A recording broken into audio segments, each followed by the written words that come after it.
जी, तो दूसरा टॉपिक आज का हमारा जो है वो जनरल मेथड्स ऑफ टीचिंग है, उन्हीं पे आज हम बात करेंगे। तो बात कर रहे थे हम सोलो टेक्सोनोमी की ज़रूरत पर और अहमियत पर।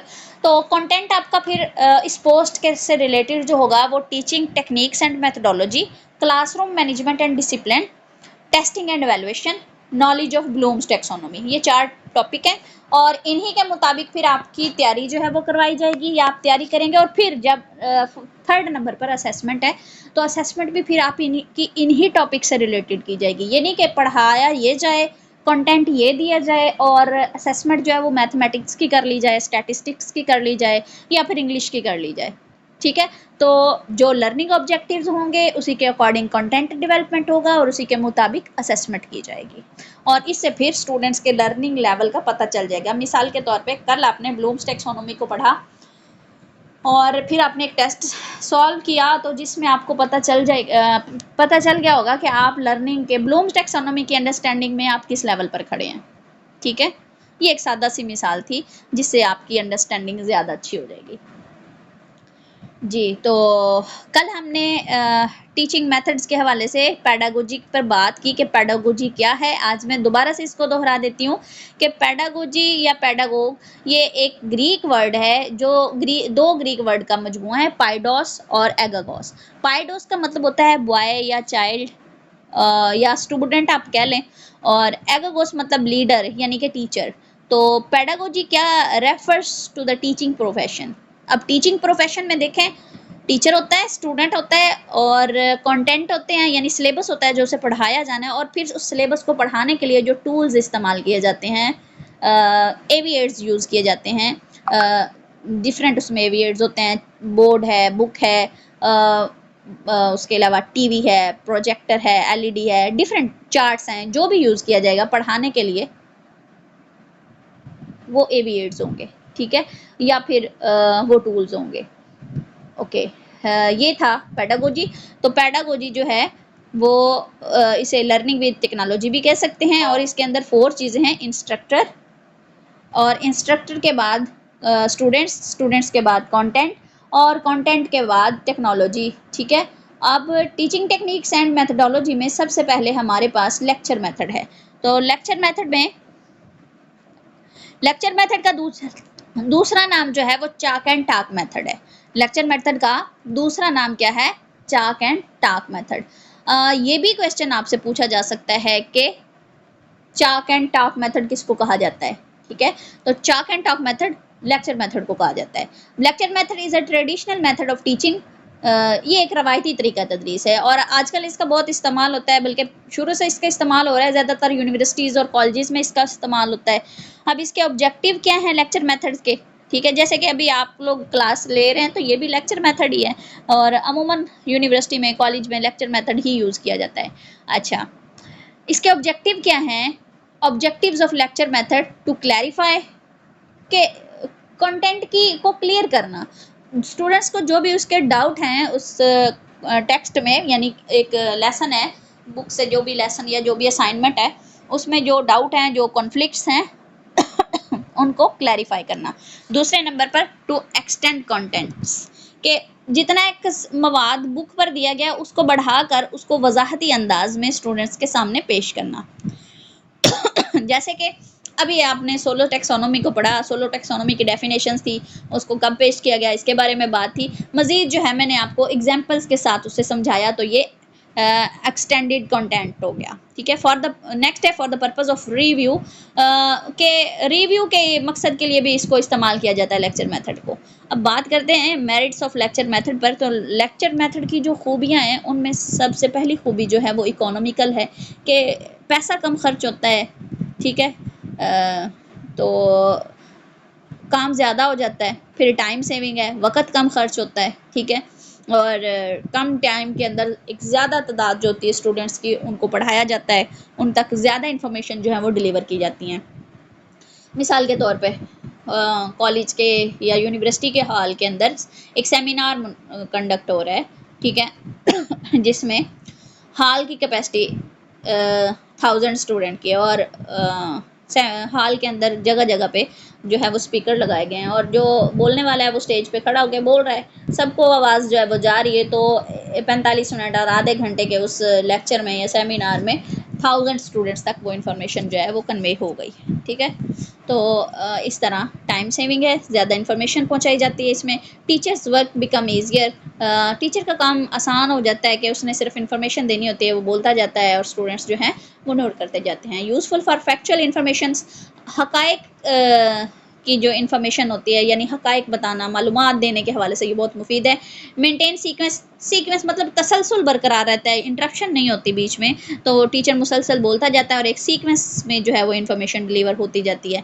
फिर मोटिवेटिंग फॉर क्रिएटिव थिंकिंग, बाज़ मोटिवेशन हो जाती है क्रिएटिव थिंकिंग, यानी कुछ जो ब्रिलियंट स्टूडेंट्स हैं तो उनके जहन में उस सेमिनार को, उस लेक्चर को सुन के कुछ ऐसे ख्यालात आ गए जिससे वो उनको तहरीक मिल गई और वो कुछ नया उन्होंने लिख लिया। तो वैसे ये कम होता है लेकिन बाज़ औक़ात हो भी जाता है। इट्स फॉर ब्रिलियंट स्टूडेंट्स, ठीक है, आउटस्टैंडिंग स्टूडेंट्स जिनका आईक्यू लेवल बहुत हाई होता है। फिर डेवलप लिसनिंग स्किल्स, ये बहुत इंपॉर्टेंट क्वालिटी है इसकी जी। सुनने की जो सलाहियतें हैं वो बढ़ जाती हैं लेक्चर मेथड में। उसके बाद प्रोमोट्स लर्निंग बाय हार्ट, ये भी इम्पोर्टेंट है कि ज़बानी याद रखने का जो सिलसिला है उसकी प्रमोशन होती है इस मेथड में, और चीज़ें जो हैं वो ज़बानी बहुत सारी याद जो है वो स्टूडेंट्स रखते हैं बार बार जो है लेक्चर मेथड के प्रोसेस से गुजरने के बाद। यूज़फुल फॉर ब्रिलियंट स्टूडेंट्स, जैसे कि पहले बात की कि बहुत लेक्चर मेथड बहुत फ़ायदेमंद होता है, बहुत यूज़फुल होता है ब्रिलियंट स्टूडेंट्स के लिए। नेक्स्ट है डीमेरिट ऑफ लेक्चर मेथड। अब इसकी खामियां क्या हैं लेक्चर मेथड की? स्टूडेंट्स पैसिव मोड पे होते हैं इसमें। पैसिव मोड मतलब स्टूडेंट्स जो हैं वो बिल्कुल खामोशी से सुन रहे होते हैं, कोई क्वेश्चनिंग नहीं है, कुछ नहीं है, तो वो बिल्कुल जो है वो इनएक्टिव जो है वो फेज़ में चले जाते हैं। तो इसलिए students are passive in lecture method. तो ये आपने याद रखना, ये आपसे सवाल पूछा जा सकता है कि किस मेथड में स्टूडेंट्स जो हैं वो पैसिव मोड में होते हैं या पैसिव होते हैं। तो स्टूडेंट्स जो हैं वो पैसिव होते हैं लेक्चर मेथड में। नेक्स्ट इसकी जो खामी है वो no surety of students understanding, कि इस चीज़ की कोई श्योरिटी नहीं है, कोई यकीन नहीं है इस बात का कि तमाम स्टूडेंट्स को हर बात समझ आ गई है या वो उस लेवल को अंडरस्टैंड कर पाए हैं जो आप समझाना चाह रहे हैं, एक टीचर समझाना चाह रहा है या नहीं। उसके बाद weak student can not follow, definitely lecture method के अंदर टीचर की स्पीड ज़्यादा होती है, वो मुसलसल तसलसल के साथ बोल रहा होता है, तो जो कमज़ोर स्टूडेंट्स होते हैं वो पीछे रह जाते हैं, वो उसे फॉलो नहीं कर पा रहे होते। नो लर्निंग बाय डूइंग, जी बिल्कुल, जॉन डेवी का जो है वो नज़रिया ये है कि लर्निंग बाय डूइंग, कि कुछ करके सीखना चाहिए। तो यहाँ पर जो है वो जॉन डेवी लेक्चर मेथड में जॉन डेवी के नज़रिए के उल्ट काम हो रहा है कि नो लर्निंग बाय डूइंग, कुछ करके नहीं सीखा जा रहा, सिर्फ सुना जा रहा है और सुन के ही जो है वो याद किया रखा जा रहा है इन्फॉर्मेशन को। Individual differences are not cared.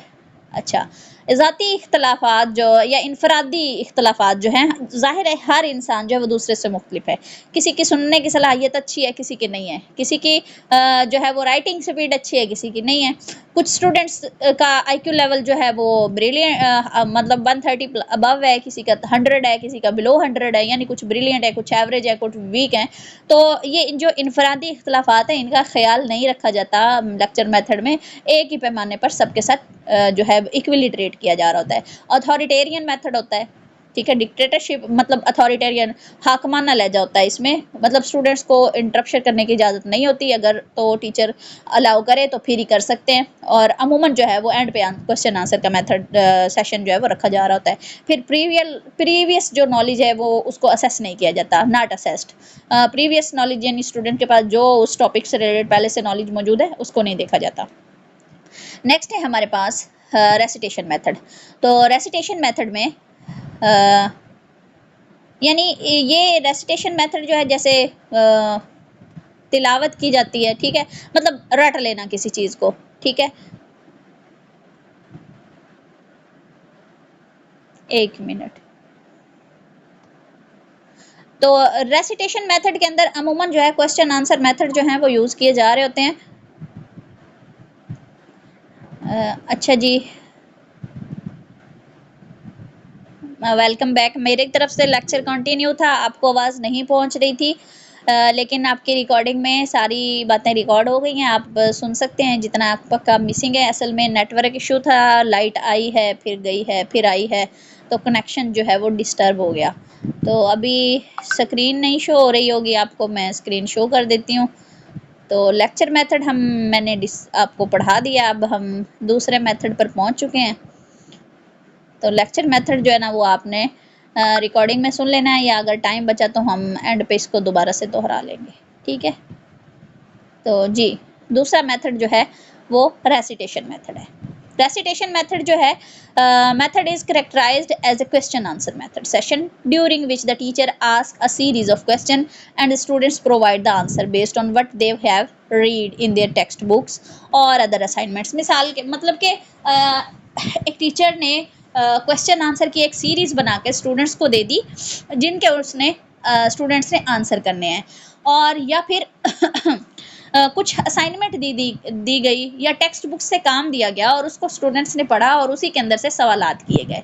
What has been presented by the teacher during a lecture demonstration और अदर एक्टिविटी, या फिर टीचर ने लेक्चर दिया तो उसमें उन्होंने जो सीखा जो लर्न किया उससे सवालात होंगे, या डेमोस्ट्रेशन मेथड में जो डेमो पेश किया गया उससे क्वेश्चन आंसर हो सकता है। मतलब जो भी टास्क असाइन किया गया उसके बाद उस टास्क में से जो क्वेश्चन आंसर किए जाएंगे, ठीक है, तो वो क्वेश्चन आंसर जो है वो रेसिटेशन मेथड के तहत आएंगे। यानी उन्होंने कितना एक याद रखा है, तो इसमें किस किस्म के कंडक्ट किस तरह से किया जाता है रेसिटेशन मेथड को, ये बहुत इंपॉर्टेंट है इसके अंदर कि आस्क क्वालिटी क्वेश्चन, मयारी किस्म के सवालात पूछने चाहिए कि मयारी सवालात हो, फजूल क्वेश्चन ना हो, और मेंटेन ऑर्डर, ठीक है।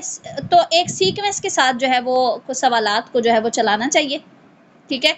ये नहीं कि पहले बिल्कुल टॉपिक के आगाज से कर लिया फिर एंड से कर लिया फिर दरमियान से कर लिया, नहीं, बल्कि एक ऑर्डर को मेंटेन रखते हुए सीक्वेंस से क्वेश्चन को लेके चला जाए एक सीरीज की सूरत में।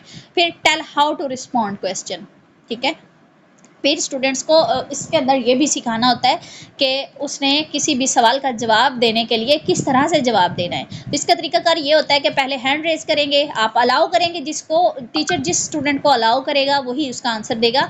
रैंडमली जो है वो सारे स्टूडेंट बैक वक्त नहीं बोल सकते, नॉइज़ क्रिएट नहीं कर सकते, या अपनी मर्जी से नहीं बोल सकते। तो ये सारी चीज़ें जो है वो एक टीचर ने उनको सिखानी होती हैं। नेक्स्ट है ask question from all students. अब बाज़ वक़्त क्या होता है कि टीचर जो है वो किसी चांद एक स्टूडेंट से या ब्रिलियंट स्टूडेंट से सवालात कर लेता है, तो चलो जी काम ख़त्म हो गया, ऐसे नहीं करना।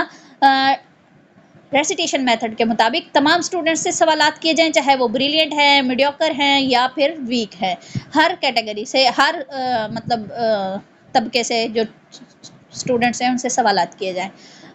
नेक्स्ट है know the reason for tendency to be quiet. अच्छा, अब क्लास के अंदर चंद स्टूडेंट्स जो होते हैं वो खामोश होते हैं। अब टीचर की ये जिम्मेदारी है कि वो ये जानने की कोशिश करे कि वो क्यों खामोश हैं, उनके खामोश रहने की वजह क्या है, कि या तो उन्हें सवाल समझ नहीं आ रहे, या फिर वो शाये हैं, शर्मीले हैं, जिसकी वजह से वो बोल नहीं पा रहे, कॉन्फिडेंस की कमी है। रीज़न क्या है ये जानना टीचर की जिम्मेदारी है, ठीक है।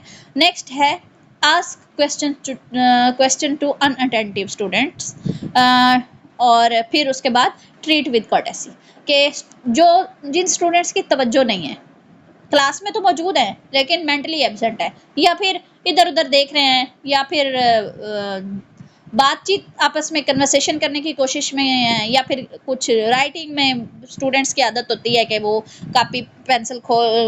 कापी खोल के पेंसिल से के साथ वो लाइनें मारना शुरू कर देते हैं, और मेंटली तो वो कहीं और पहुंचे होते हैं लेकिन फिजिकली वो मौजूद होते हैं। तो इस तरह के जो अनअटेंटिव स्टूडेंट्स होते हैं उनसे सवालात किए जाएं ताकि वो मुतवज्जो के क्लास में बैठे। और फिर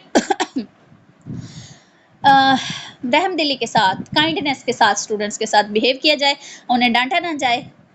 मतलब इससे फिर उनका डिसहार्ट होने का जो ख़तरात होते हैं वो बढ़ जाते हैं, तो इसलिए ट्रीट विद कर्टेसी। फिर do not accept coarse answers, कि इस तरह के जो आंसर जो रैंडमली एक वक्त में सारे स्टूडेंट मिलकर बोलें, तो इस तरह के सवाल जो जवाबात हैं उनको कंसीडर ही ना किया जाए, बल्कि उन्हें स्किप कर दिया जाए। फिर रीज़नेबल पेस, मतलब एक मुनासिब सा वक्फा देना चाहिए, और उसके बाद ये नहीं कि एक सवाल पे दूसरा सवाल स्पीड के साथ सवाल पे सवाल किए जाए, बल्कि थोड़ा सा टाइम दे स्टूडेंट्स को, 1 मिनट आधा मिनट सोचने के लिए, ताकि वो उसका आंसर कर सके।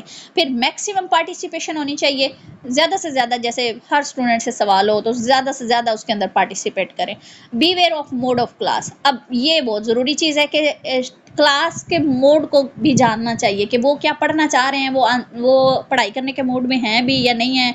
पहले उनको इस चीज़ पर राज़ी करें, स्टडी की तरफ ले के आएँ, और उसके बाद जो है वो क्वेश्चन आंसर्स जो सीरीज़ है उसको स्टार्ट किया जाए। फिर फर्स्ट डिलीवर देन आस्क, पहले तो डिलीवर किया जाए, कुछ पढ़ाया जाए, एक टॉपिक पढ़ाया जाए और उसी से सवालात किए जाए। उसके बाद डू नॉट यूज़ थ्रेट, धमकियाँ ना दी जाए, ठीक है, डांट डपट जो है वो एक्स्ट्रा ना की जाए, बल्कि पोलाइटली जो है वो डील किया जाए उनको। फिर reasonable length of the session, तो जो भी सेशन होगा क्लास का, उसका जो दौरानिया है वो मुनासिब सा होना चाहिए, 30 मिनट 45 मिनट, ये नहीं कि 2-2 घंटे का सेशन लगा दिया जाए और स्टूडेंट्स जो है वो बोर हो जाए और वो जो उन्हें समझ आनी है वो भी बिल्कुल ना आए। ठीक हो गया। उसके बाद जैसे कि हमारे नबी पाक सल्लल्लाहु अलैहि वसल्लम भी जब बात करते थे तो धीमे अंदाज में और एक बात को 3 दफ़ा दोहराते, और फिर उस 3 दफ़ा दोहराने के बाद हफ्ते के अंदर डेली सेशन नहीं रखते थे सहाबा के साथ पढ़ाने, ये समझाने सिखाने का, बल्कि 2 दिन या 3 दिन का सेशन होता था। और इसी तरह एक हदीस है जिसमें शायद, मुझे रावी नहीं याद, अब्दुल्ला बिन अब्बास हैं या अबू हुरैरा हैं, कि उनसे ये रवायत है कि उन्होंने ये रवायत की है कि नबी पाक सल्लल्लाहु अलैहि वसल्लम ने फरमाया कि एक हफ़्ते में 1 दिन या 2 दिन जो है वो दर्स दिया जाए रोज़ाना की बुनियाद पे, मतलब इतना लंबा लंबा सेशन नहीं देना चाहिए। अच्छा, इसकी एक आसान सी मिसाल अभी मेरे जहन में आई, जुमे के खुतबे को ले लें, नमाज के अंदर कुरान पाक की तिलावत को ले लें, उनका भी रीज़नेबल उनकी उसकी लेंथ होनी चाहिए, बहुत ज़्यादा नहीं होनी चाहिए कि नमाजी जो है वो उकता के भाग जाए, इतनी एक उनकी कैपेसिटी के मुताबिक। तो ये भी अपनी क्लास का एक टीचर को पता होता है, तो उसकी कैपेसिटी के मुताबिक जो है वो सेशन रखा जाए।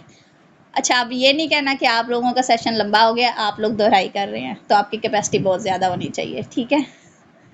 अच्छा, डेमोस्ट्रेशन मेथड है, तो डेमोस्ट्रेशन मेथड में डेमो, जैसे आपने वर्ड सुना होगा डेमो, आपको समझने के लिए आसान सी मिसाल है, डेमो का वर्ड आपने सुना होगा, यानी कुछ पेश करना, कुछ प्रेजेंट करना, कुछ करके दिखाना, ठीक है।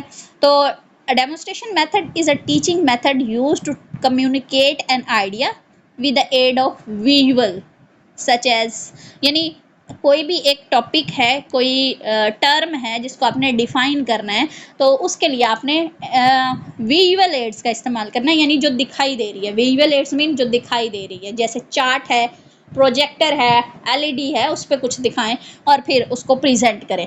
सच एज, जैसे कि मिसाल के तौर पे flip charts, posters, power point, PPT, ये पावर पॉइंट पे जो है प्रेजेंटेशंस दी जाती हैं, एट्सेट्रा।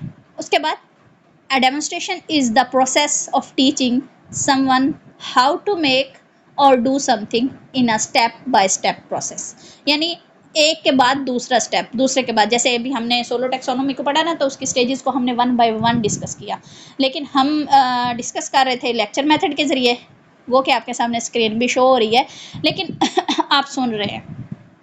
डेमोस्ट्रेशन मेथड में एक टीचर जो है वो तजर्बा करके दिखा रहा होता है स्टूडेंट्स को। ये ज़्यादातर जो डेमोस्ट्रेशन मेथड है साइंस सब्जेक्ट्स में इस्तेमाल होता है। इस तरह से भी सवाल आ सकता है आपको कि ये मेथड किन सब्जेक्ट्स के लिए इस्तेमाल होते हैं, जैसे कि लेक्चर मेथड है, डेमोस्ट्रेशन मेथड है। तो डेमोस्ट्रेशन मेथड जो है वो ज़्यादातर साइंस सब्जेक्ट्स में इस्तेमाल होता है। इसके अलावा होम इकोनॉमिक्स में इसका इस्तेमाल किया जा सकता है, जैसे कि कुकिंग सिखानी हो, घरदारी सिखानी हो, तो वो, या वो फूल बूटे सिखाने हो तो वो करके दिखाने पड़ेंगे ना पहले टीचर को, फिर वो से आएंगे। कुकिंग सिखानी होगी तो एक डिश बना के देनी पड़ेगी, या साथ उन्हें खड़ा करके बनाई जाएगी तो फिर ही आएगी। तो जितने भी ये कुकिंग के चैनल आ रहे होते हैं, ये डेमो ही दे रहे होते हैं अपना, कि किस तरह से रेसिपीज़ को उन्होंने बनाया, साथ साथ बना रहे होते हैं, साथ साथ बता रहे होते हैं, ठीक है। तो वैसे टीचिंग में ज़्यादातर ये साइंस सब्जेक्ट्स के लिए इस्तेमाल किए जाते हैं। हाउ टू कंडक्ट, अच्छा जी, किस तरह से, सबसे पहले तो प्लानिंग होनी चाहिए कि डेमो को पेश किस तरह से करना है, फिर प्रेजेंटेशन होनी चाहिए कि पेश किस तरह से करना है, और फिर एग्जामिनिंग या ओवरव्यू। ठीक है, तो ये इसका कंडक्ट करने का तरीकाकार है। उसके बाद एडवांटेजेस पे आ जाते हैं कि इसके फ़ायदे क्या हैं डेमोन्स्ट्रेशन मेथड के। तो फ़ायदे में सबसे पहले क्या है, direction of thinking process, direction of thinking process के सोचने की जो एक सीमत होती है ना बच्चों की, वो एक सीमत में वो चलना शुरू हो जाती है उनकी सोच। जब उनके सामने एक किसी भी चीज़ का डेमो पेश किया जा रहा है तो वो उस सिमत में सोचना शुरू कर देते हैं, फिर उनका जो मेंटल उनका दिमाग है वो उस सिमत में काम करना शुरू कर देता है, उन्हें एक डायरेक्शन मिल जाती है सोचने के लिए। इन्वॉल्व मोर सेंसेस, तो डेमोन्स्ट्रेशन मेथड के अंदर देखने की ज़्यादा जो देखने की सेंस है ना वो इन्वॉल्व होती है, फिर साथ साथ बोल रहा होता है तो सुनने की भी इन्वॉल्व होती है। ठीक है, तो एक से ज़्यादा जो सेंसेस हैं वो डेमोन्स्ट्रेशन मेथड में इन्वॉल्व होती हैं। जैसे कि देखने से 75% नॉलेज जो है वो गेन किया जाता है।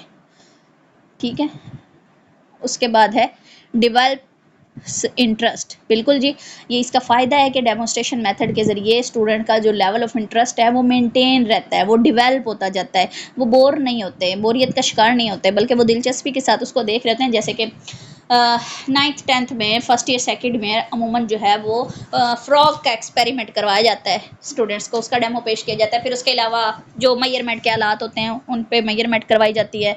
तो इस तरह के जितने भी प्रैक्टिकल्स हैं मैट्रिक में, एफएससी में, ठीक है, तो वो सारे स्टूडेंट्स जो हैं वो बहुत शौक से कर रहे होते हैं।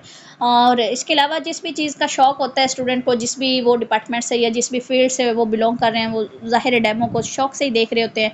अच्छा, इसके बाद इजी अंडरस्टैंडिंग, आसानी से समझ आ जाता है, क्योंकि देखने से जितना इंसान सीखता है उतना सुनने से नहीं सीख पाता। आप ये सुन रहे हैं ना लेक्चर, तो आपने 100 में से 50% याद रह जाएगा बाद में। ठीक है, लेकिन आपके सामने एक फिल्म की सूरत में कोई चीज़ पेश की जा रही है। मिसाल के तौर पर आजकल जो है वो उस्मान खान का ड्रामा चल रहा है सल्तनत उस्मानिया से, तो अगर सिर्फ सल्तनत उस्मानिया की एक स्टोरी जो है वो 1 घंटे की आपको सुना दी जाए तो वो चीज़ें आपको उस तरह से नहीं समझ आएंगी जिस तरह की अब आप ड्रामा की सीरीज़ देख रहे हैं तो आपको चीज़ें समझ आ रही हैं। ठीक है, तो देखने से जो नॉलेज हासिल होता है या अंडरस्टैंडिंग होती है वो आसान भी होती है और देर पा भी होती है। फिर स्टूडेंट्स इसमें इन्वॉल्व होते हैं क्योंकि वो देख रहे होते हैं और फिर बाद में उनसे खुद भी करवाया जा रहा होता है, तो इस वजह से वो उनकी जो पार्टिसिपेशन है वो ज़्यादा होती है। फिर show the use of equipment, तो जो आलात का इस्तेमाल है वो भी दिखाया जा रहा होता है, सिखाया जा रहा होता है साथ साथ, तो वो भी उनको आ जाता है। अब डिसएडवांटेजेस क्या हैं उस पर बात करते हैं। डेमोन्स्ट्रेशन मेथड के डिसएडवांटेजेस में सबसे पहले all content can not be covered, के सारा सिलेबस जो है वो कवर्ड नहीं किया जा सकता। अगर एक ही टॉपिक पे जो है वो 1 दिन 2 दिन या पूरा हफ्ता लगा दिया, या एक मतलब फ़र्ज़ करें आपके 10 यूनिट हैं, 10 यूनिट में आगे सब टॉपिक्स जो है वो ढेर सारे हैं, और डेमोन्स्ट्रेशन मेथड के ज़रिए अगर कवर करते जाए तो वो मुश्किल 2 या 3 चैप्टर पूरे साल में या सेशन में कवर हो पाएंगे। मिसाल के तौर पे कल हमारा बिलोम टैक्सोनॉमी का ये सेशन हुआ, तो एक स्कॉलर ने मैसेज किया कि आपकी स्पीड बहुत ज़्यादा थी, तो अब मैंने उसको अपनी तरफ से यही वजाहत की कि जी अगर तो स्पीड स्लो रखी जाएगी तो सारा कंटेंट कवर नहीं हो पाएगा, और ये वैसे भी रिवीजन सेशन है तो इसमें तो स्पीड ही होनी है, वरना फिर हमारे पास 1 वीक है, 1 वीक में हम कितना ही कवर कर पाएंगे। तो all content can not be covered, demonstration method की ये खामी है, आपने याद रखनी है। ऑल स्टूडेंट कैन नॉट सी, ये भी एक प्रॉब्लम है। अब क्लासरूम के अंदर सारे स्टूडेंट नहीं देख पा रहे होते, अगर हजूम ज़्यादा है क्लास में तो स्टूडेंट जो हैं वो नहीं देख पाएंगे। चंद आगे जो खड़े होंगे स्टूडेंट या बैठे होंगे उनको सही नज़र आएगा, पीछे वाले वैसे के वैसे मुंह लेके बैठेंगे। All student can not participate, सारे स्टूडेंट शिरकत भी नहीं कर सकते। एक एक से करवाएंगे तो इतना ज़्यादा टाइम इन्वेस्ट होगा कि आगे हम एक टॉपिक से आगे पर जाने में पता नहीं कितने दिन लग जाएंगे। फिर लो थिंकिंग इन फास्ट डेमोन्स्ट्रेशन, अच्छा, अब जो थिंकिंग होती है वो स्लो रह जाती है और डेमोन्स्ट्रेशन क्योंकि ज़ाहिर है जल्दी प्रोसेस हो रहा होता है, तो इस वजह से वो थिंकिंग लेवल जो है वो स्लो रह जाता है। फिर नो रिहर्सल नहीं होती, ज़ाहिर है अब एक टीचर ने डेमो पेश कर दिया, अगर तो पहले से तैयार करके आएगा तो ठीक है। अब फिर सिर्फ डेमो ही दे दिया और स्टूडेंट से जो है वो मतलब उनको शिरकत नहीं करवाई, उनसे वो काम नहीं करवाया उनके हाथ से, तो फिर उनको वो नहीं आएगा। सिर्फ वो उसको देखें, जो खुद प्रैक्टिकल करके सीखा जाता है वो सिर्फ देखने से नहीं सीखा। जैसे कि आपको एक मिसाल दूं, आप सब माशाल्लाह से ख़वातीन हैं और हाउसवाइफ भी हैं आप, लर्नर्स के साथ साथ। तो जब एक नई डिश आप बनाना चाह रही हैं तो सिर्फ रेसिपी जो है वो देख लें और कहें कि मुझे आ गई है, और जब ट्राई करें तो सारी ख़राब हो जाए, तो देखने से तो नहीं ना आई, प्रैक्टिकल किया, एक दफ़ा ख़राब हुई, दूसरी दफ़ा तीसरी दफ़ा जाके अच्छी हो जाएगी। ठीक है, तो रिहर्सल जो है या practice makes a man perfect. ठीक है, तो उसके बाद है useful only for skills subjects. ठीक है, तो ये सिर्फ महारतें सिखाने वाले या फिर साइंस सब्जेक्ट्स के लिए ही यूज़फुल है। और उसके बाद नो डिस्कशन, इसमें डिस्कशन नहीं होती, टाइम क्योंकि नहीं होता, और फिर बहसों मुबाहिसा का टाइम ही नहीं होता और इस पर होती नहीं डिस्कशन, इस वजह से ये भी इसकी खामी है। नेक्स्ट है हमारे पास ह्यूरिस्टिक मेथड, यानी उर्दू में इसको कहते हैं इनकशाफी तरीक़ा तदरीस। अच्छा जी, ह्यूरिस्टिक जो है अमूमन जो है ना, इसका मीनिंग आ जाता होता है पेपर में, तो इट मीन्स टू डिस्कवर और टू इन्वेस्टिगेट और टू फाइंड समथिंग, कि कुछ तलाश करना, कुछ नया दरियाफ्त करना, ये इसके मतलब है। और ये ह्यूरिस्टिक जो है कहाँ से लिया गया ये वर्ड, ये ह्यूरिसिस से लिया गया और इसका मतलब यही है, डिस्कवर और investigate. The purpose of communication is to develop the tendency of investigation. ठीक है, ऑब्जेक्टिव्स इसके क्या हैं? सबसे पहला इसका जो मकसद है वो है to develop problem solving ability, कि स्टूडेंट के अंदर मसाइल को हल करने की जो सलाहियत है ना वो पैदा करना इसका मकसद है। अब ह्यूरिस्टिक मीन टू इन्वेस्टिगेट और टू डिस्कवर समथिंग। इसकी मिसाल में अगर आपको दूँ, एक ना टीवी पे सीरियल आता है उसका CID के नाम से। ठीक है, तो CID में ना एक मसला आता है, तो फिर वो प्रॉब्लम आती है, केस आ जाता है, तो फिर उसके पे वो डिफरेंट तरीके से इन्वेस्टिगेशन करते हैं और फिर वो मसले को हल करते हैं। अब उनके अंदर प्रॉब्लम सॉल्विंग एबिलिटीज़ होती हैं तो वो ये काम कर पाते हैं। इसी तरह पुलिस को का डिपार्टमेंट अगर लें तो वो भी इन्वेस्टिगेशन के बाद ही मसले को हल करते हैं और इन्वेस्टिगेशन के बाद ही जो है वो मुजरिम तक पहुंच पाते हैं। ठीक है, अच्छा नेक्स्ट है to develop logical and imaginative thinking ability, के दलील के साथ और सोच समझ के हर पहलू पे गौर व फिक्र करने की जो सलाहियतें होती हैं वो पैदा हो जाती हैं इसके ज़रिए इन्वेस्टिगेशन करके। फिर है to develop scientific attitude towards the problem. अब साइंसी तरीक़ाकार जो है वो प्रॉब्लम के साथ, किसी भी प्रॉब्लम को सॉल्व करना है तो साइंटिफिक मेथड के ज़रिए जो है वो उसे सॉल्व करते हैं। आप उसी CID को सामने रख लें कि कैसे एक एक क्लू को मिलाते हैं, जोड़ते हैं, तो और उसके बाद जो है फिर वो मसले को हल करते हैं। तो वो पूरा साइंटिफिक मेथड जो है उसको फॉलो कर लेते हैं। पहले वो ऑब्जर्वेशन करते हैं, हाइपोथेसिस कायम करते हैं, फिर जो है वो इन्वेस्टिगेट करते हैं, साइट्स को विजिट करते हैं, एक्सपेरिमेंट्स करते हैं और फिर जाके वो एक मसले का हल निकालते हैं। उसके बाद टू इनकरेज फ्री थिंकिंग, आज़ादाना सोच की हौसला अफजाई होती है इसमें investigation for performing the task. किसी भी टास्क को परफॉर्म करते हुए आज़ादाना सोच जो है उसकी हौसला अफजाई होती है। फिर अच्छा जी, एडवांटेजेस हैं, कुछ लिमिटेशंस हैं और कुछ प्रिकॉशंस भी हैं ह्यूरिस्टिक मेथड की। अब इनको भी ज़रा डिटेल में कर लेते हैं, थोड़ा थोड़ा कर लेते हैं ताकि आपके लिए आसानी हो जाए। मेरा गला तो जवाब दे रहा है, अब आप लोगों के कान जवाब दे रहे होंगे। कोई बात नहीं, अगर रुक गए तो फिर मंजिल नहीं मिलेगी, मंजिल फिर जो है वो रुक जाएगी रास्ते में। ठीक है, तो कुछ पाने के लिए कुछ खोना पड़ता है, तो आपको बर्दाश्त करना पड़ेगा पेडागोजी को सीखने के लिए, उसको रिवाइज करने के लिए मेरी आवाज़ को। अच्छा जी, एडवांटेजेस पे बात करते हैं। ह्यूरिस्टिक मेथड के एडवांटेजेस क्या है, जैसे कि हम पहले ऊपर बात कर रहे हैं, इसमें ऑब्जेक्टिव्स जो हैं तकरीबन वो एडवांटेजेस में भी आ जाते हैं कि it develops scientific attitude towards problem और of the learners and tendency of observation. अब जो लर्नर होते हैं वो फिर चीज़ों को जो ऑब्जर्व करते हैं तो वो साइंटिफिक मेथड के तहत ही करना शुरू कर देते हैं, उनके अंदर ये एक किस्म का एटीट्यूड डेवलप हो जाता है, तो ये इसका फ़ायदा हो जाता है ह्यूरिस्टिक मेथड का। उसके अलावा सेल्फ कॉन्फिडेंस जो है और सेल्फ रिलायंस जो है, खुद एतमादी और ख़ुद इन्हसारी की जो सलाहियतें हैं वो स्टूडेंट के अंदर बिल्ड हो जाती हैं, ठीक है। और उसके बाद teacher provide the individual kindness to the learner. अब इसमें क्या होता है कि फ़ायदा ये है कि टीचर जो है वो फर्दन एक एक पे तवज्जो कर रहा होता है और उसको गाइड कर रहा होता है मसले को हल करने के लिए। जैसे वो CID का चीफ सारे अपने जितने भी उसके काम करने वाले हैं साथी सबको गाइड कर रहा होता है और सबसे काम करवा रहा होता है। फिर टीचर रिमेन एक्टिव, टीचर भी जो है वो एक्टिव रहता है, टीचर रिमेन्स एक्टिव, और टीचर भी एक्टिव रहता है, स्टूडेंट भी एक्टिव रहता है, इसमें कोई भी पैसिव मोड पर नहीं होता। और लॉजिकल और इमेजिनेटिव थिंकिंग, ये बात होगी पहले हमारी। फिर साइकोलॉजिकल प्रिंसिपल जो है उस पर लर्निंग हो जाती है, यानी साइकी के हिसाब से प्रॉब्लम को सॉल्व किया जाता है, किस किस्म की साइकी का बंदा है उसी किस्म का वो काम होगा और फिर इस तरह से वो मसले को हल किया जाता है, ठीक है। उसके बाद लिमिटेशंस हैं, तो लिमिटेशंस या फिर डिसएडवांटेजेस आप इनको कह सकते हैं। लिमिटेशंस यानी हदूद या इसकी खामियां या ड्रॉबैक्स क्या क्या हैं, तो इसमें it can not be used for lower classes, छोटी क्लासेस के लिए इसको इस्तेमाल नहीं किया जा सकता।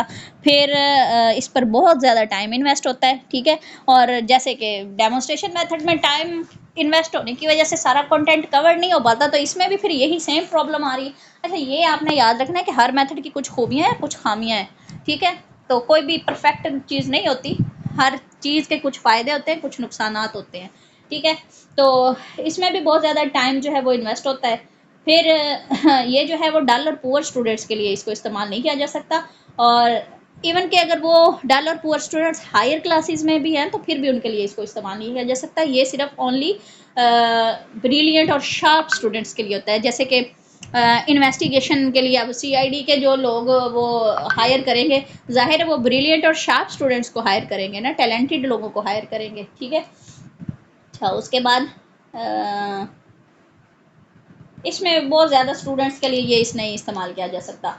अब प्रिकॉशंस पे बात करते हैं कि प्रिकॉशंस क्या हैं, एहतियातें क्या क्या हैं इसकी। तो it has number of possible solutions of a problem, most relevant solution should be tried out. तो इसमें ये एहतियात करनी चाहिए कि एक मसले के कई मुमकिन हल होते हैं, तो उनमें से जो मोस्ट रेलिवेंट उसका सोल्यूशन होता है उसी को चूज़ करना चाहिए ताकि टाइम वेस्ट ना हो और सारी मेहनत जो है वो बेकार ना जाए। और it has unstructured curriculum, therefore problems should be oriented towards the objective. कि इसका कोई करिकुलम में तो इसका स्ट्रक्चर जो है वो मुश्किल होता है, तो फिर प्रॉब्लम के रिलेटेड जो उसका स्ट्रक्चर है पहले से सेट कर लिया जाए, प्लानिंग कर ली जाए और उसके बाद जो है उस पर काम किया जाए।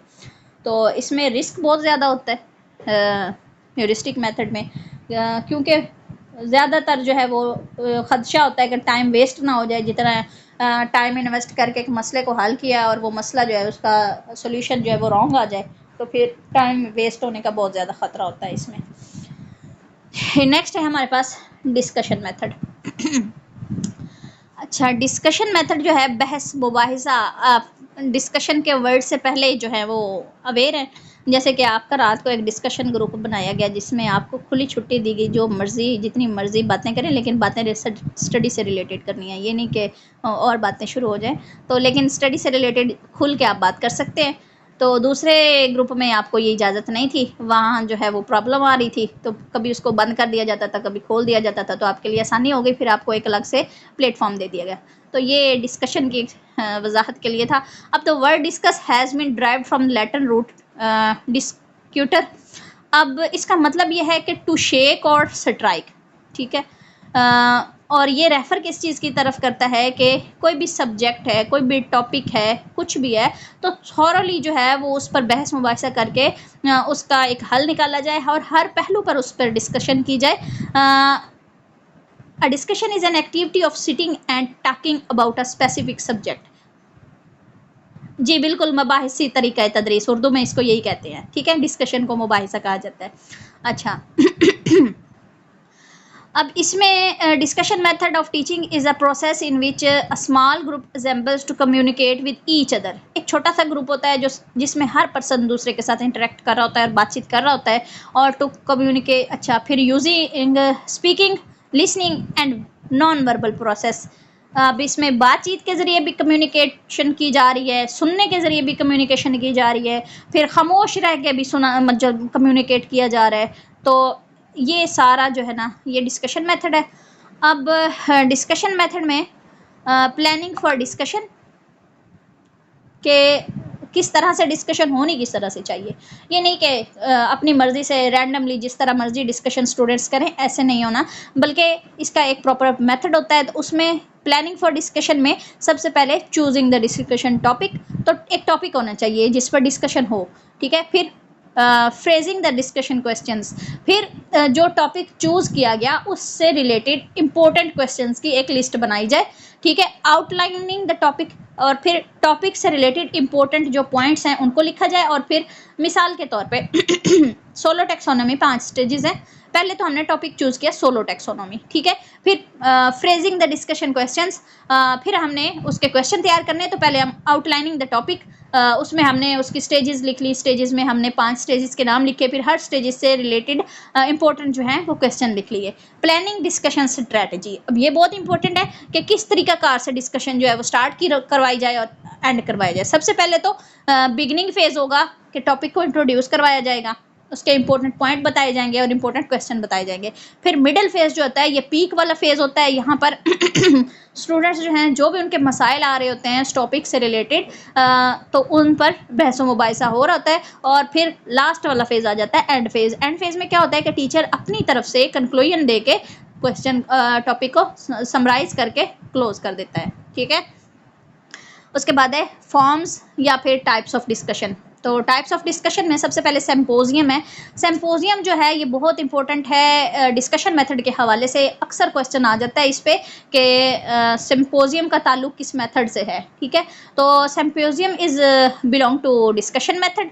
सिम्पोजियम का मतलब क्या होता है? सिम्पोजियम का ये मतलब होता है कि 2 या 3 लोग मिलकर एक कॉन्फ्रेंस या एक मीटिंग की सूरत में बातचीत करें, एक किसी भी टॉपिक के पे डिस्कशन करें, ठीक है। तो ये सिम्पोजियम है।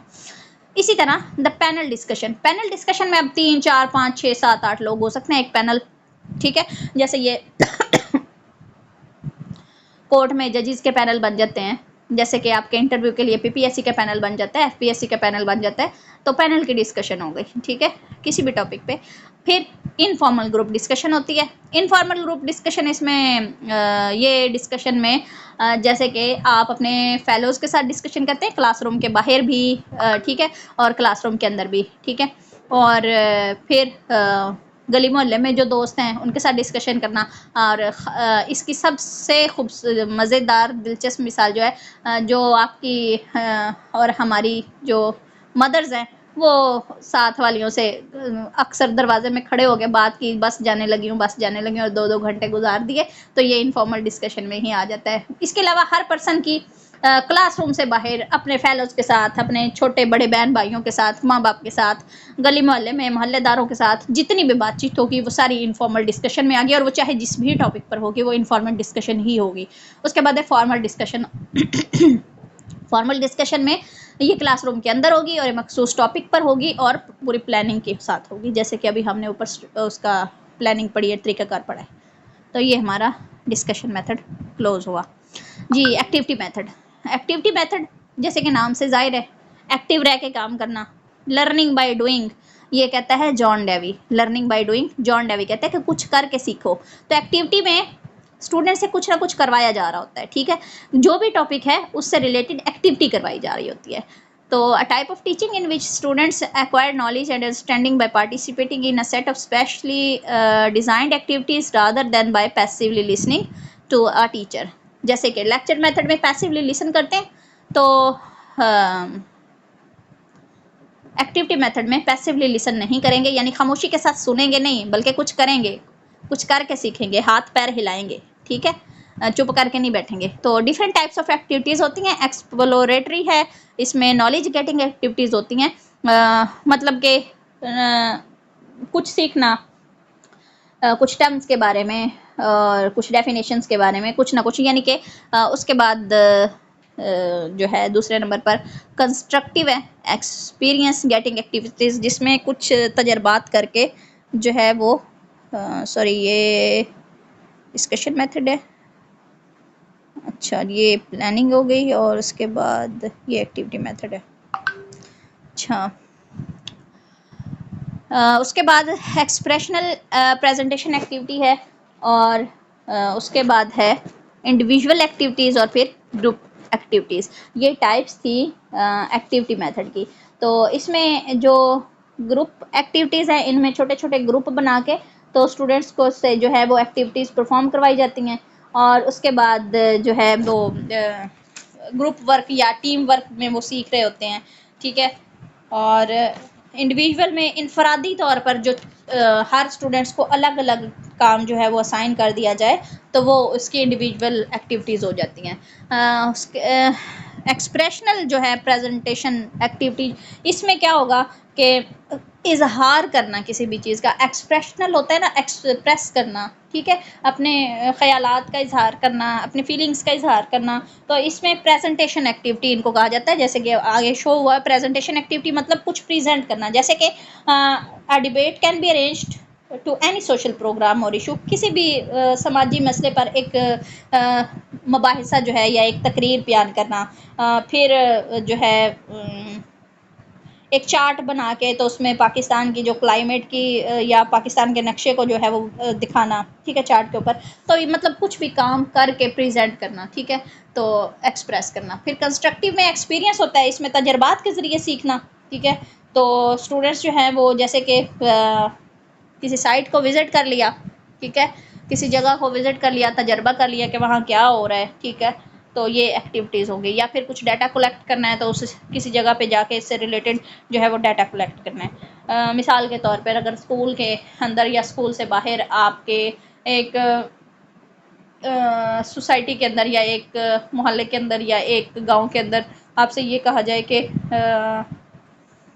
ए नाम वाले जितने लोग हैं उनका डाटा कलेक्ट करें, या फिर एमए पास जितने लोग हैं उनका डाटा कलेक्ट करें, तो ये फिर आपको वो फील्ड वर्क का एक्सपीरियंस हो जाएगा स्टूडेंट्स को। एक्सप्लोरेटरी जो है वो एक्टिविटीज़ में a group of students may be asked to make a study of the various sources of food articles consumed at home by questioning their parents। अब इसमें क्या होता है कि किसी भी चीज़ के बारे में नॉलेज हासिल करना, मतलब एक घर के अंदर इस्तेमाल की जितनी भी चीज़ें हैं उनकी एक लिस्ट बनाएं। तो उस लिस्ट को बनाने के बाद स्टूडेंट्स को घर में इस्तेमाल होने वाली तमाम चीज़ों की लिस्ट जो है वो मिल जाएगी। इसी तरह एक फैक्ट्री के अंदर इस्तेमाल होने वाली जितनी चीज़ें हैं, जितने मज़दूर हैं, जितने मशीनरी है, अगर उस पर लिस्ट बनाने को कहा जाए तो वो मिल जाएगी। या फिर एक मेडिकल स्टोर के अंदर जितनी भी मेडिसिन्स मौजूद हैं उनकी लिस्ट बनाई जाए तो फिर स्टूडेंट उसके बारे में वो नॉलेज हासिल कर लेंगे कि इसके अंदर क्या क्या मौजूद है। तो वेरियस एक्टिविटीज़ सजेस्टेड इन करिकुलम, तो जिस तरह का निसाब होगा, जिस तरह का सिलेबस होगा, उसी तरह की जो एक्टिविटी है वो परफॉर्म की जाएगी, ठीक है। तो ये हमारा था एक्टिविटी मेथड। उसके बाद है हमारा इंडक्टिव मेथड।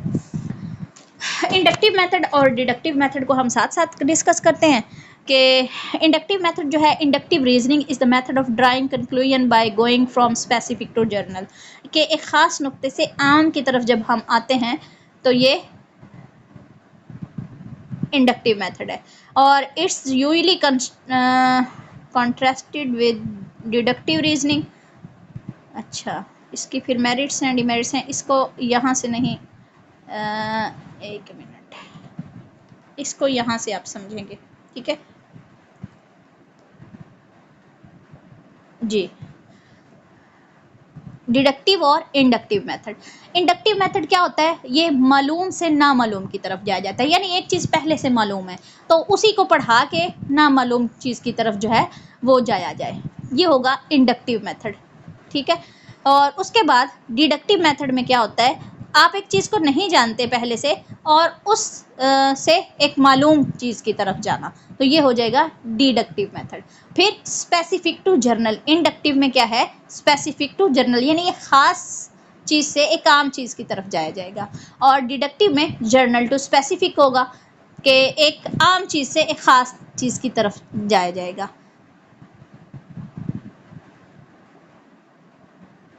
और फिर एग्जाम्पल से रूल की तरफ जाएंगे हम इंडक्टिव में, यानी मिसाल से एक कानून और कायदे की तरफ जाएंगे। और फिर डिडक्टिव में एक कायदे और कानून से मिसाल की तरफ आएंगे। और फिर बॉटम अप रीजनिंग इसका दूसरा नाम है इंडक्टिव मेथड का, और डिडक्टिव का टॉप डाउन रीजनिंग है। मिसालें इसकी आगे हम उन पर बहस करते हैं।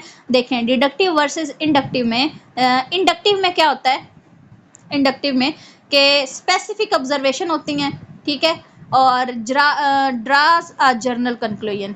मिसाल इसकी क्या है कि every quiz has been easy, ठीक है, कि हर सवाल जो है वो आसान है, तो इसका मतलब ये है कि टेस्ट भी आसान होगा। ये एक इंडक्टिव रीजनिंग हुई या इंडक्टिव मेथड हुआ, यानी एक मालूम चीज़ से नामालूम की तरफ गए। एक पहले देखा कि हर सवाल आसान है, ये एक चीज़ मालूम थी, तो इससे ये अंदाज़ा लगाया गया कि टेस्ट भी आसान होगा। इसी तरह एक और मिसाल है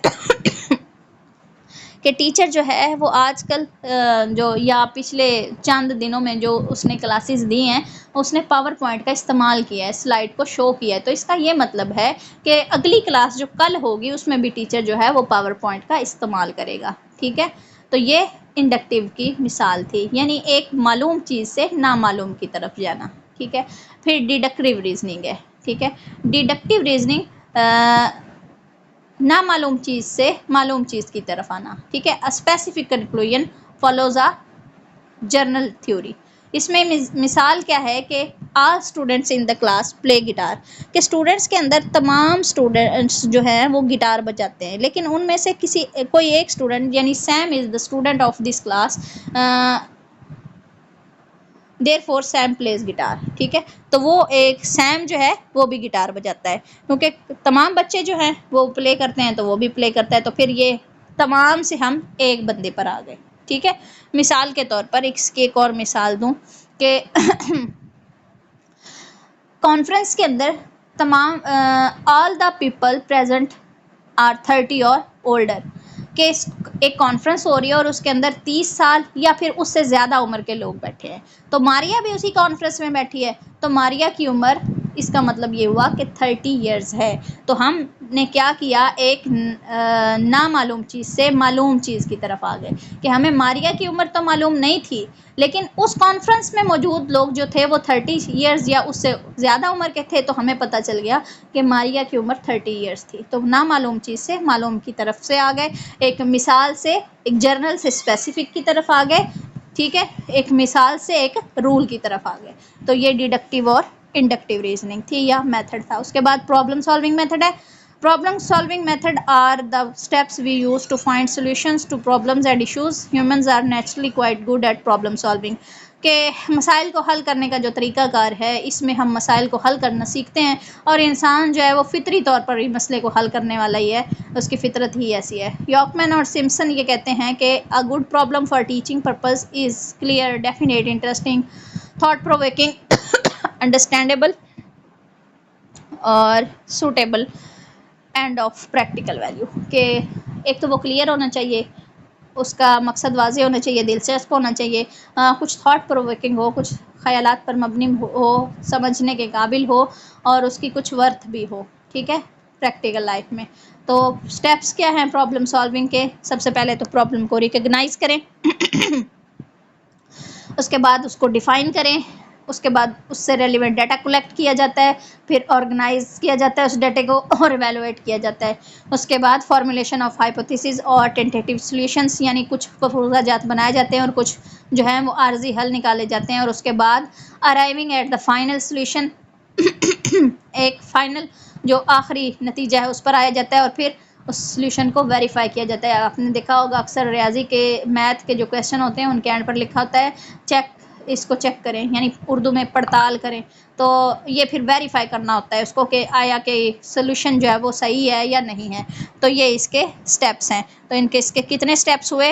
1 2 3 4 5 6 7 स्टेप्स हैं जी प्रॉब्लम सॉल्विंग के। अमूमन जो है वो इस प्रॉब्लम सॉल्विंग के सीक्वेंस पर भी क्वेश्चन आ जाता है कि आपसे अगर ये सवाल आ जाए organizing and evaluating the data, ये कौन सा स्टेप है प्रॉब्लम सॉल्विंग में। तो ये चौथा स्टेप है, ये आपने इसमें सीक्वेंस में इसके याद रखना है। फिर role of the teacher, advantages of problem solving और लिमिटेशंस। टीचर का किरदार जो है वो बहुत इंपॉर्टेंट है प्रॉब्लम सॉल्विंग मेथड में, कि ये नहीं है कि प्रॉब्लम जो है वो बच्चे को दे दिया और खुद साइड पे हो गया, बल्कि नहीं, टीचर जो है उसको मुसलसल जो है वो मौजूद रहना होता है और उसको गाइड करना होता है, ताकि बच्चा जो है वो दुरुस्त सिमत में जो है वो सफ़र करे और मसले के हल की तरफ जाए, ठीक है। ताकि और एक गाइडर के तौर पर उसके गाइडेंस जो है वो बच्चे को देता रहे। एडवांटेज क्या है इसके, तो कि स्टूडेंट्स जो हैं वो आज़ादाना खुद इंडिपेंडेंटली वर्क करना सीख जाते हैं, उनके अंदर थिंकिंग एंड रीजनिंग की पावर्स जो हैं वो डेवलप हो जाती हैं, फिर न्यू नॉलेज को वो डिस्कवर करते हैं, और उसके अलावा न्यू चीज़ें और रियल लाइफ सिचुएशंस में वो नई चीज़ें सीख रहे होते हैं, यानी हकीकी ज़िंदगी से मुतल्लिका मसाइल को हल करके वो लर्न कर रहे होते हैं और लर्निंग एबिलिटीज़ उनकी बढ़ रही होती हैं। और फिर उनके अंदर लॉजिकल थिंकिंग जो है वो डेवलप हो जाती है, चीज़ों को साइंसी तरीक़ाकार पे सोचना और दलाइल के साथ मसाइल को समझना, सोचना और उनका हल निकालना उनको आ जाता है। लिमिटेशंस इसके क्या हैं, method can not be applied and the elementary classes, middle level पर इसका इस्तेमाल नहीं किया जाता इस मेथड का, ठीक है। टाइम कंज्यूमिंग है, जाहिर है कोई सोल्यूशन निकालने के लिए किसी मसले का टाइम तो इन्वेस्ट करना पड़ता है, तो ये बहुत बड़ा एक ड्रॉबैक है किसी भी मेथड का जो टाइम कंज्यूमिंग होगा, क्योंकि जिस मेथड पर भी टाइम लगेगा वो मेथड जो है वो सिलेबस को कवर नहीं करने देगा, ठीक है। और फिर sufficient sources of required information में नॉट बी ऑलवेज अवेलेबल, के मुमकिन जो ज़राए होते हैं जिनसे मालूमात मिल जाए मसले से मुतल्लिका वो भी अवेलेबल नहीं होते, तो इस वजह से ये भी एक इसकी खामी है। और ये हायर क्लासेस के लिए और हाई इंटेलिजेंट स्टूडेंट्स के लिए यूज़फुल है, ये इसकी लिमिटेशंस में आ गया। 5 मिनट की ब्रेक कर लें या कंटिन्यू रखते हैं। ये असल में आपकी क्लास का लिंक जो है वो एक्सपायर होने वाला है, तो इसको दोबारा से जनरेट करना पड़ना है। तो ये आज हमारा, ठीक है। नेक्स्ट हमारा है प्रोजेक्ट मेथड। काफ़ी नहीं है, इसको पूरा करना है आज, ये 2-3 मेथड रहते हैं ये पूरा करके। अभी तो मैंने आज के लिए एक इंग्लिश का भी रखा हुआ था वो रह जाना है। अच्छा जी, प्रोजेक्ट मेथड है। प्रोजेक्ट मेथड यानी कि मनसूबी तरीक़ाकार, उर्दू में इसको कहते हैं। कोई भी मनसूबा बना के उस पर काम करना, जैसे ये स्कूल्स में अक्सर प्रोजेक्ट्स करवाए जाते हैं। तो इसके स्टेप्स क्या हैं, सबसे पहले तो प्रोविजन ऑफ सिचुएशन, फिर selection of objectives, planning, execution, evaluation और रिकॉर्डिंग।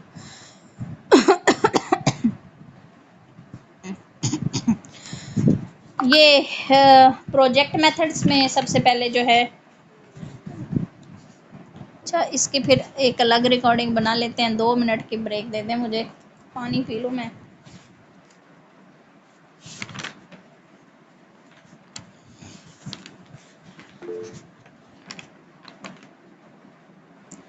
जी सालिया बात करें।